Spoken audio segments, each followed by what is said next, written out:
En 1997, un jeune sorcier faisait son apparition dans les librairies britanniques. Quelques années plus tard, Harry Potter devenait un phénomène mondial, porté par 8 films cultes et toute une génération fascinée par l'univers de Poudlard. Aujourd'hui, la magie continue d'exister au Warner Bros. Studio Tour London The Making of Harry Potter. Dès l'entrée des studios Leavesden, les premiers décors et les musiques emblématiques plongent immédiatement les visiteurs dans l'univers de la saga. Après un court film introductif, les lumières s'éteignent doucement, puis les portes de Poudlard s'ouvrent enfin. Et soudain, la grande salle apparaît, les longues tables dressées, les chandeliers suspendus, les costumes des professeurs et les immenses bannières des maisons donnent l'impression que le temps s'est arrêté. Pendant quelques instants, le cinéma disparaît complètement, comme si Poudlard existait réellement. Après l'émerveillement de la grande salle, plusieurs panneaux explicatifs viennent raconter les coulisses de cette immense aventure cinématographique. Producteurs, réalisateurs, scénaristes, décorateurs, costumiers et techniciens apparaissent enfin au premier plan. On découvre alors l'ampleur du travail réalisé pendant plus de 10 ans pour construire cet univers devenu mythique.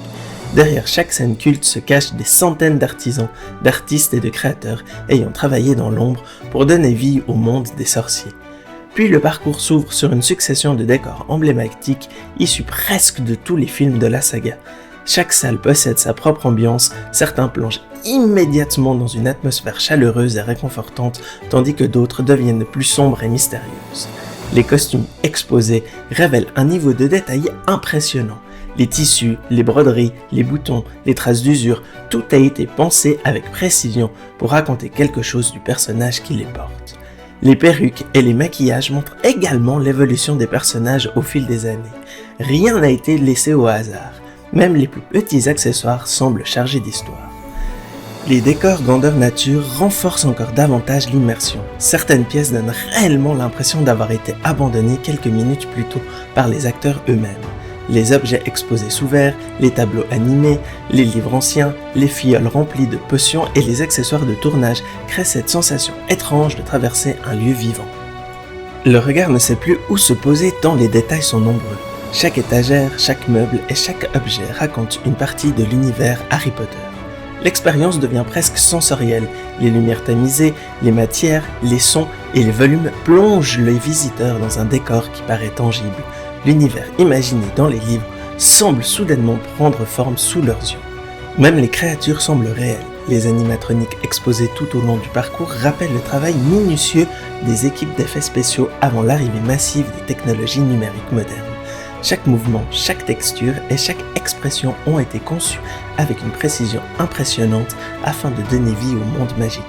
Certaines créatures bougent encore légèrement, clignent des yeux ou respirent lentement, renforçant cette illusion troublante de réalisme. On comprend alors pourquoi les films possèdent encore aujourd'hui une esthétique aussi particulière. Tout ici rappelle que la magie d'Harry Potter ne repose pas uniquement sur les effets spéciaux, mais aussi sur un immense travail artisanal et artistique. Et plus la visite avance, plus cette frontière entre fiction et réalité semble disparaître doucement. Certaines scènes des films ont même été conservées presque à l'identique, comme figées dans le temps. Les décors, les accessoires et la mise en scène donnent l'impression que les acteurs viennent tout juste de quitter les lieux quelques minutes auparavant. Chaque salle semble encore habitée par l'énergie des tournages et par les souvenirs de la saga. Les visiteurs avancent alors dans des espaces devenus immédiatement familiers. Un couloir, une porte, un meuble ou même un simple objet posé sur une étagère suffisent parfois à replonger instantanément dans une scène précise des films. Tout paraît vivant, presque réel. Et pour ajouter encore davantage de magie, la technologie vient prolonger cette immersion permanente. Il suffit parfois d'appuyer sur un bouton, d'effleurer une plateforme ou de s'approcher discrètement d'un décor pour voir la scène s'animer sous les yeux des visiteurs. Une lumière s'allume lentement, un mécanisme se met en mouvement, un objet bouge presque silencieusement comme par enchantement. Ces petits détails transforment complètement la visite. On ne regarde plus simplement les décors, on entre réellement dans l'univers des films. Tout est pensé pour maintenir cette illusion et prolonger le rêve encore un peu plus longtemps. Les sons, les lumières, les interactions et les animations donnent constamment l'impression que la magie continue d'exister quelque part autour de nous. Puis l'atmosphère change brusquement, la lumière devient plus sombre, les arbres grandissent autour des visiteurs et des bruits mystérieux résonnent dans l'obscurité. Bienvenue dans la forêt interdite. Cette partie du parcours n'est clairement pas destinée aux plus craintifs. Les troncs gigantesques entourent le chemin alors que des créatures apparaissent discrètement entre les branches, puis surgit Aragog, l'araignée géante, immense, inquiétante, presque réelle. En quelques secondes, l'immersion devient totale. Après cette parenthèse plus sombre, la visite retrouve une atmosphère plus chaleureuse avec l'arrivée du mythique Poudlard Express.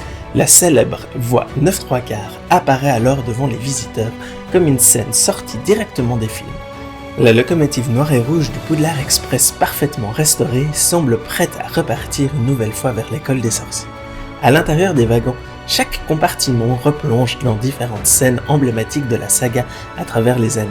Les bagages, les costumes, les accessoires et les moindres détails du train donnent l'impression que les personnages viennent tout juste de quitter leur place quelques instants plus tôt. Le célèbre 4 Privé Drive apparaît ensuite parfaitement reconstitué dans les moindres détails.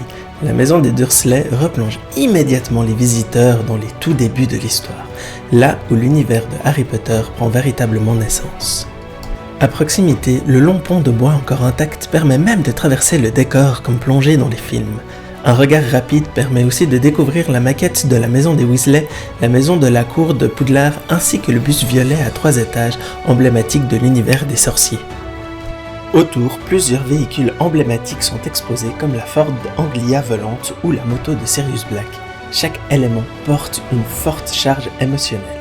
La serre de Poudlard change totalement l'ambiance sous une lumière claire, les plantes semblent vivantes. Les mandragores reposent dans leur peau, recréant l'atmosphère des cours de botanique magique.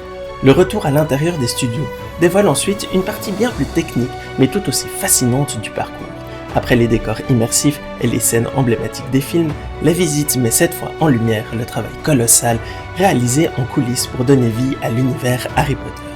Croquis préparatoires, maquettes, dessins d'architectes et plans de construction recouvrent les murs et les vitrines. Chaque document révèle une étape de création, depuis les premières idées jusqu'aux décors finaux visibles à l'écran. On découvre alors à quel point chaque lieu a été pensé dans les moindres détails. Chaque pierre de Poudlard, chaque couloir, chaque porte ou objet du quotidien possède sa propre conception artistique.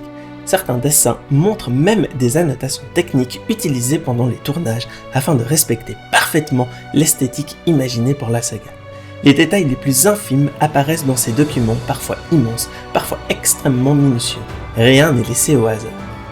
Derrière la magie visible à l'écran se cache un travail artistique et artisanal impressionnant, capable de rendre cet univers totalement crédible pendant plus de 10 années de cinéma.